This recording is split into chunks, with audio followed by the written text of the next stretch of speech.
I've always been a staunch non-believer when it comes to ghosts and the supernatural.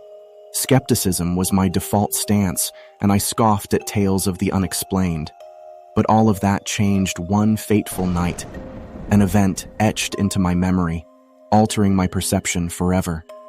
It served as a chilling reminder that the realm of the living is not the sole inhabitant of our world, and that some mysteries defy explanation.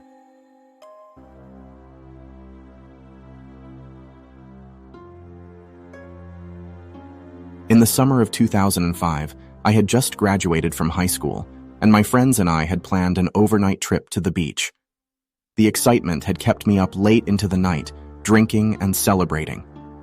As the sun's rays pierced through my bedroom window, I jolted awake, realizing that today was the day of our long-awaited trip. Panic surged through me as I stumbled out of bed, cursing myself for oversleeping. I hadn't even packed my bag yet. My heart raced as I hastily grabbed my bag and began to frantically stuff it with clothes and essentials. But there was one crucial item missing: my wallet. I tore my room apart, searching desperately for my wallet, but it was nowhere to be found. I dashed down the stairs, my voice trembling as I called out to my mother. "Mom, have you seen my wallet?" I yelled, my voice filled with urgency. The house, an old and slightly creaky two-story dwelling, seemed to absorb my words as they echoed through its dimly lit corridors. There was no response, just an eerie silence that hung in the air like a heavy fog. I looked around, realizing that I was alone in the house. The aged wooden floorboards creaked beneath my hurried footsteps, and the faint scent of yesterday's dinner lingered in the air, mingling with the musty scent of old books from the nearby bookshelves. My anxiety intensified, and I continued my frantic search for the missing wallet, each room I entered seeming to hold its secrets tightly. After a few minutes, I heard something that sent shivers down my spine, faint footsteps echoing from the kitchen hallway. My heart pounded as I cautiously moved toward the kitchen, still assuming my mother was home. "Mom? Is that you?" I called out again, but my words seemed to disappear into the stillness of the house. As I entered the kitchen, I saw a figure with its back turned to me, and at first glance I thought it was my mother. The woman had the same hairstyle, long chestnut hair cascading down her back, and she was dressed in a manner identical to what my mother wore earlier that morning, a simple, floral-printed sundress. My initial relief at finding my mother quickly turned to annoyance as I asked her about my wallet. "Hey, did you see my wallet?" I demanded, but she remained silent, not even acknowledging my presence. I assumed she was ignoring me and continued my search, hoping to find my wallet and get on with our planned outing.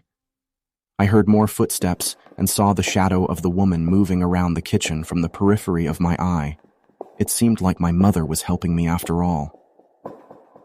I checked the time and cursed under my breath when I realized I was now seriously late. I returned to the kitchen, growing increasingly frustrated. "Mom, did you find my wallet?" I asked once more, but the figure before me remained unresponsive. In a desperate attempt to get her attention, I walked closer, my heart pounding in my chest. My skin prickled with unease as I reached out to tap her on the shoulder, but before I could make contact, a sudden noise jolted me. I heard the front door creak open, and I turned to see my mother entering, carrying bags of groceries. Confusion and fear gnawed at me as I stared at her, unable to comprehend what had just transpired. "Mom, where did you come from?" I stammered, my voice trembling with fear. She looked at me with genuine surprise. "From the grocery store, Mike. Where else?" she replied, her expression filled with concern. My heart pounded harder as I realized the horrifying truth. The woman in the kitchen was not my mother. She had vanished, leaving no trace behind. Shaken and bewildered, I followed my real mother and helped her with the groceries, trying to shake off the chilling encounter. My mother, sensing my unease, asked with concern, "Mike, are you okay? You seem a bit off." I swallowed hard and forced a weak smile. "Yeah, Mom, I'm fine. Probably just a hangover from last night." I hoped my explanation would suffice, not wanting to worry her further. But the unsettling encounter continued to nag at me, and I remembered the initial reason for my frantic search: my missing wallet. With a sigh, I finally mustered the courage to ask, "Hey, Mom, did you happen to find my wallet?" She looked thoughtful for a moment and then replied, "Oh yes, I found it this morning on the floor. I figured you must have dropped it last night." She reached into her bag and pulled out my wallet, handing it to me with a reassuring smile. Relieved to have my wallet back, I thanked her and hastily excused myself. Still puzzled and shaken by what had transpired in our kitchen, I left the house, hoping that some fresh air and the company of my friends would help me forget the eerie encounter. I rushed to our designated meeting point, breathless and with a sense of guilt hanging over me. The sun beat down on us, its rays warming the summer air. My friends, dressed in vibrant summer clothes, were gathered around our trusty white van, its windows reflecting the bright sunlight. There were 5 of us in total. Steve, in a casual tee and shorts, Jake with his glasses perched on his nose, Chrissy, Steve's twin sister, in her colorful summer dress, Paul with a mischievous glint in his eye, and me still catching my breath. Amid the bustling street, our white van stood out like a beacon, our ticket to a day of fun and relaxation. As I offered my apologies for being late, my friends exchanged glances, their initial annoyance giving way to anticipation. "Hey guys, sorry I'm late," I stammered. "Had a bit of a rough morning." Steve, always the sarcastic one, rolled his eyes. "Mike, it's not like we had anything better to do than wait around for you." But despite their initial irritation, the atmosphere quickly lit up as we all piled into the vehicle that would take us to the beach. We passed snacks and drinks among ourselves, the excitement of our trip overcoming any lingering annoyance. The trip was long, but at least the driver knew what he was doing. We chatted and laughed, and the irritation over my tardiness seemed to fade into the background. Finally, we arrived at the beachfront bed and breakfast we had booked. The place, pretty old and boasting a history of nearly 80 years, had once been owned by an influential family back in the day. The grandeur of the past was still visible in the intricate details of the architecture and the faded family portraits that adorned the walls. Despite its age, the bed and breakfast exuded a certain charm. Its weathered wooden exterior faced the shimmering ocean, offering a breathtaking view of the endless horizon. Inside, the common areas were cozy and adorned with antique furniture that whispered of days long gone. As we settled in, we couldn't help but notice that other guests were staying at the bed and breakfast, including a group of pretty girls who seemed to be enjoying their weekend getaway. Steve, with a sly grin, couldn't resist teasing, "Well, fellas, looks like we've got some lovely company here. Time to flex those flirting muscles, huh?" Paul, always the prankster, added, "Nah, they're probably here for the beach, not us. But Mike, remember to mention how you're an expert at building sandcastles. Chicks dig that." I rolled my eyes, playing along. "Oh yeah, that's my secret weapon, all right. And Jake, you can impress them with your scientific facts about seashells." Jake, ever the intellectual, shook his head. "I'll pass, guys. I'd rather enjoy the sea breeze and the history of this place." Our playful banter continued as we settled into the old bed and breakfast. With only a shared bathroom available, the gang didn't mind. We were all excited to relax and enjoy the weekend, especially since this was the only place we could find at an affordable price at the peak of summer. The salty breeze from the sea and the nostalgic ambiance of the old building seemed to promise a unique and memorable getaway. As we explored the beach, I couldn't shake the memory of the mysterious woman in our kitchen earlier that morning. It had been such a bizarre and unsettling experience, one that I couldn't easily brush aside. I turned to Chrissy, who was lounging on a beach chair nearby, and couldn't help but confide in her. "Chrissy, something really weird happened at my house this morning," I began tentatively. She glanced over at me, curious. "Weird? What do you mean?" I recounted the chilling encounter with the woman in the kitchen, leaving out none of the eerie details. As I spoke, her eyes widened with fascination and a hint of concern. "That's seriously creepy, Mike," she replied. "Maybe you were just really tired or still half asleep." I shook my head. "No, it felt so real. It was like something out of a horror movie." Chrissy chuckled, trying to lighten the mood. "Well, we're far from home now, and there's no creepy lady in the kitchen here, right? Let's enjoy our time at the beach and forget about it for now." I nodded, doing my best to push the unsettling encounter out of my mind. We had come here to relax and have a good time after all. But as I settled into my beach chair, the memory of that morning continued to nag at me, a shadow lurking in the corners of my mind.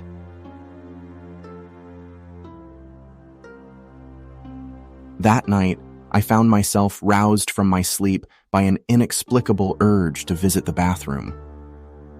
My eyes were still heavy with drowsiness as I stumbled out of bed and made my way through the dimly lit house.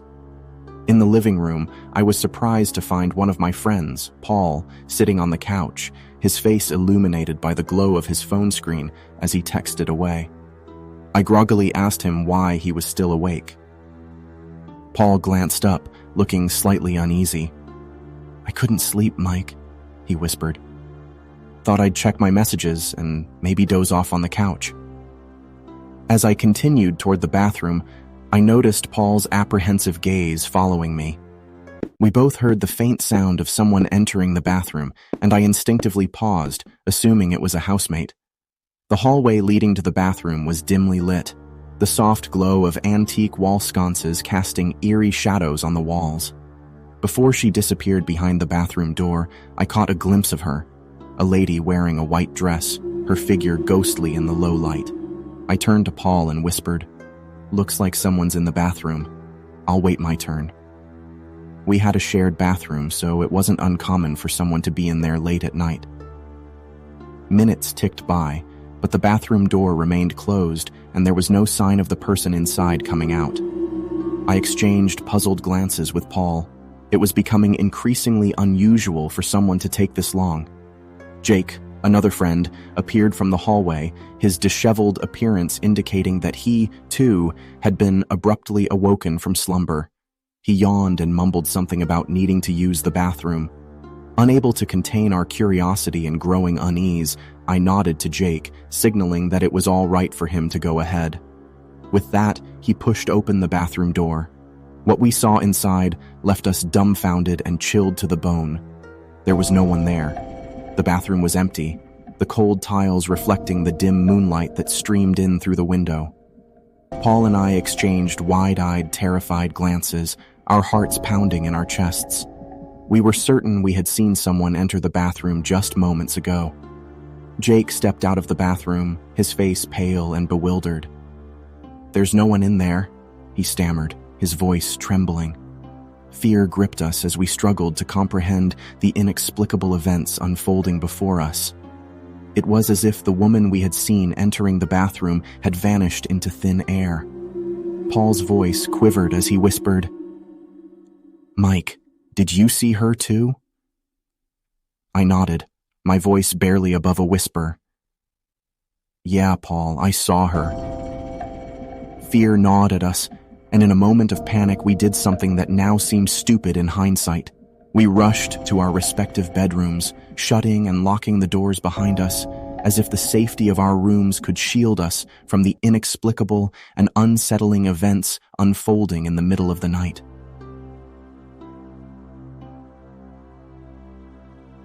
The next day had come, and it was time for us to gather our belongings and bid farewell to the unsettling beachfront bed and break fast. The events of the previous night lingered in my mind, but no one seemed willing to broach the subject. We collectively brushed it off as a product of our tired and overactive imaginations. In the kitchen on the first floor, I stood alongside Jake, waiting in silence as our friends packed their bags on the second floor. It felt eerie how empty the place seemed, devoid of the other guests who had stayed there the previous night. Time seemed to drag on as we waited in the silence, the old house occasionally creaking and groaning. Jake and I exchanged puzzled glances, wondering why the others were taking so long.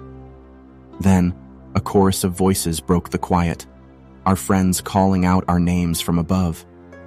I turned to Jake, bewildered. Hadn't we been waiting in the kitchen all along? "They're calling us," Jake remarked, his confusion matching my own. I nodded in agreement. "Yeah, let's go see what's going on." We quickly ascended the stairs, our footsteps echoing in the hollow silence. As we reached the second floor, we were met with the perplexed looks of Chrissy, Steve, and Paul, who had been calling us. "We've been calling you guys," Steve said, irritation creeping into his voice. Jake and I exchanged perplexed glances once more. "We've been in the kitchen," I replied, my voice shaky. "We've been waiting for you here." The confusion deepened as we collectively turned our gaze to the top floor. Footsteps still echoed from above as if people were moving about. Yet, we were the only guests left in the desolate bed and breakfast. A shiver ran down my spine as the inexplicable became undeniable. Our voices trembled in unison as we screamed in terror when, suddenly, a voice pierced the eerie silence. It was one of the staff members of the place, an elderly man with wisps of gray hair and deeply lined features who had materialized seemingly out of thin air. His eyes were wide with fear and concern as he whispered, "Be careful, just be careful." The haunting warning hung in the air, leaving us in a state of shock and dread. The bed and breakfast, once a sanctuary of tranquility, had transformed into a realm of unexplained and chilling mysteries that none of us could fathom. Chrissy, her voice trembling, asked the staff, "What do you mean? What's happening here?" He looked at us with a mix of fear and pity. "You're not alone in this place. Be wary of what you see and hear. Leave now, and don't look back." Paul, his face drained of color, stuttered, But we just checked out. We're leaving." The trustee's gaze remained fixed on the stairs leading to the upper floors. "That might not be enough. Just be careful," he repeated before hastily retreating into the shadows of the empty house. We wasted no time in our haste to leave the eerie bed and breakfast. As we descended the stairs, our hearts pounded with fear, and our footsteps echoed like a drumbeat of dread. Once outside, we hurriedly loaded our belongings into the car, and I nervously scanned the surroundings. The place felt heavy with an unexplained presence, and none of us wanted to stay a moment longer. Steve was the last to climb into the car, his expression a mixture of anxiety and relief. Just as we were about to drive away, the driver turned to us, his voice casual but unsettlingly cryptic. "Oh, where's the other girl you were with? Did she go home early?" Everyone froze, confusion etching itself onto our faces. Chrissy was the only woman with us. There was no other girl. "Who is the girl?" Chrissy asked, her voice trembling with apprehension. The driver's response sent shivers down our spines. "As far as I know, there are 6 of you, 2 women and 4 men." Steve, known for his skepticism, couldn't contain his annoyance any longer. "Look, Chrissy is the only girl with us," he declared firmly, his tone bordering on frustration. The driver didn't say another word, leaving us with a disconcerting silence. Inside the car, we exchanged worried glances. The realization that something inexplicable had occurred during our stay at the bed and breakfast had sunk in, and the unease hung heavily in the air as we drove away from the haunted place.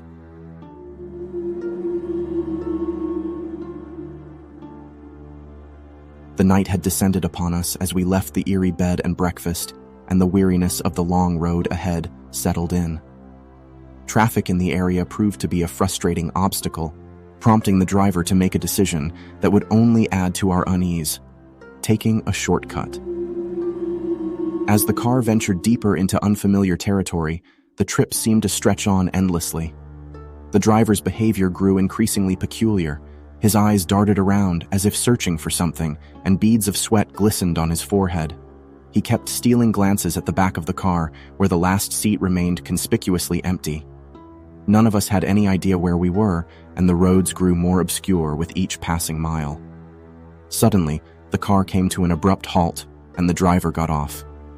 We got out of the car and followed the driver, and a sense of unease settled over us. "Hey, what's going on?" I asked, my voice tinged with concern. The driver turned to us, his face etched with worry. "We're lost," he admitted, his voice trembling. "Lost?" Steve echoed a hint of disbelief in his tone. "How could we be lost?" After a while, the expression on the driver's face suddenly changed to one of fear as he peered behind us. I was about to turn and see what had caught the driver's attention when he stopped us.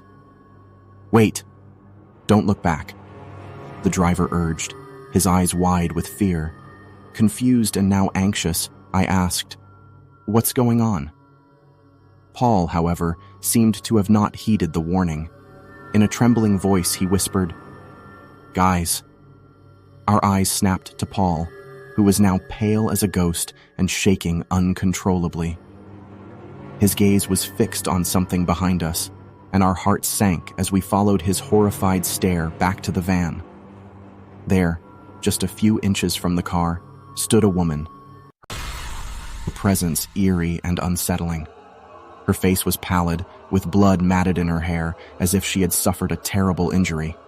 Her eyes were empty voids, devoid of life, and she slowly turned her gaze towards us. Fear surged through us, and we were paralyzed with terror, unable to look away from the ghastly sight. Emotions of horror and disbelief coursed through our veins. The driver's voice broke through our shock, urgently pleading, "Don't look! Listen to me!" With trembling hands, we scrambled back into the van, slamming the doors shut. The driver urged us to quickly turn our shirts inside out, his urgency mirrored in our frantic actions. According to the belief of the elders, when we turn our clothes inside out, it confuses the spirits. They can't harm us, and we find the right way. As we adjusted our clothes, we suddenly heard a bone-chilling sound. The woman had appeared on the opposite side of the van window, her bloodied visage inches away from ours. We let out terrified screams, our emotions a chaotic mix of fear and panic. The driver's voice quivered as he cautioned, "Don't make eye contact with her. She might follow us." In a frenzy, the driver revved the engine, and the van sped off, leaving behind the haunting presence of the woman. Our hearts raced, and we exchanged horrified glances, knowing that we had just encountered something beyond the realms of the living, an experience that would forever haunt our memories. An hour later, we finally reached the city, and a collective sigh of relief swept through the group. We eagerly piled out of the car, eager to leave behind the unsettling journey. We retrieved our belongings, and our sense of security returned. Before we could make our escape from the nightmarish ordeal, the driver broke the silence once more, his voice quivering as he clutched a rosary. "Earlier," the driver began in a hushed tone, his eyes darting nervously, "there was an accident on that very road last month. It was a hit and run, and a woman lost her life in the process." The driver's voice quivered as he continued, "It was her spirit we encountered tonight." We exchanged alarmed glances, the pieces of the unsettling puzzle beginning to fall into place. The woman we had encountered was not a living person, but a restless spirit, haunting the very road where tragedy had struck. The atmosphere grew heavier with the weight of this revelation, and we couldn't shake the chilling feeling that we were not alone on this journey. "Be careful," the driver warned, his words carrying a weight of caution. "There are forces at play here that we can't comprehend. She seems to be a soul that has not yet found peace and continues to wander over the world." A deep chill gripped us, and none of us could find the words to respond. We left the car and the unsettling driver behind, our minds racing with unanswerable questions and a chilling awareness that we had encountered something beyond our comprehension on that harrowing journey home. As we stood there in the city, the night's events continued to haunt our thoughts. Chrissy, her voice barely a whisper, finally spoke up. "What do you think happened back there? Who was that woman?" Steve, the skeptic among us, shook his head, but there was doubt in his eyes. "I don't know, but it felt like something out of a horror movie." Paul, usually quick with a sarcastic remark, was uncharacteristically silent. He looked haunted, his usual bravado replaced by a profound unease.